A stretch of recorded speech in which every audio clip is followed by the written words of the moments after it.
আব্বা আইসা পড়ছো? আরে আমার কলিজা আব্বা গো। আসসালামু আলাইকুম আম্মা। ওয়ালাইকুম আসসালাম। অনেক ক্লান্ত লাগতেছে আব্বা। আব্বা কই? তোমার আব্বা রুমে পুপি রান্না করে। সামির তো আসে নাই। স্বামীর কি সময় ঘরে থাকে? হ্যাঁ, তোমার কিছু লাগবে আব্বা? না মা, একটা খুব জরুরি কথা আছে। জরুরি কথা? অবশ্যই বলবা, তোমার আম্মারই তো বলবা। বলো আব্বা।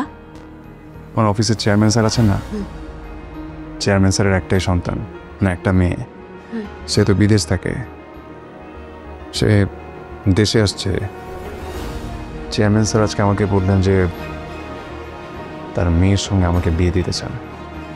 আলহামদুলিল্লাহ, এটা তো অনেক বড় সুখবর আব্বা। আস্তে আস্তে আসতে বলবো কেন?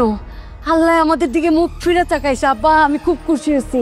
আরে আব্বা, রাজত্ব রাজকন্যা একসাথে পাইবা তুমি। এত বড় সৌভাগ্য আমার ছেলের, আমার রাজপুত্রের, আমার কলিজার টুকরার, আমার সোনার টুকরার।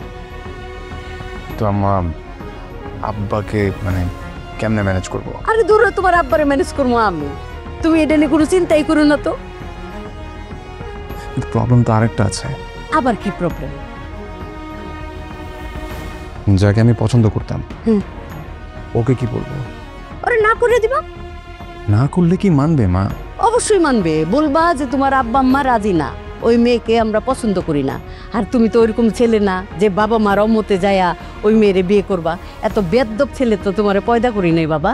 হ্যাঁ, আল্লাহ আমার রাজপুত্রের জন্য একটা রাজকুমারী আল্লাহ ঠিকই ঠিক করে রাখছে গো।